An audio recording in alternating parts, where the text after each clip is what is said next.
தேர்தல் வந்து 1.5 வருஷம் இருக்கும்போது, 2 வருஷம் இருக்கும்போது, இல்ல 1 வருஷத்துக்கு மேல இருக்கும்போது, இந்த நேரத்தில இப்படி ஒரு வி வி அதாவது விரோதமான கருத்துக்களை சொல்லி, திமுகவுக்கு எதிரான கருத்துக்களை சொல்லி வெளிய வர வேண்டிய அவசியம் என்ன இருக்கு? ம்.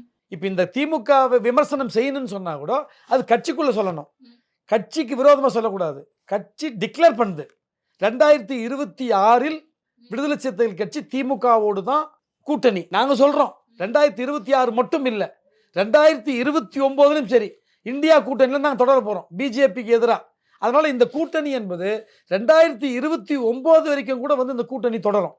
இப்ப இந்த கூட்டணி தொடரும்போது, ஒருவேளை விஜய் வரணும்னா, இந்த கூட்டணிக்குள்ள விஜய் வரணுமே தவிர, இந்த கூட்டணி விட்டு நாங்க போ வேண்டிய அவசியம் இல்ல.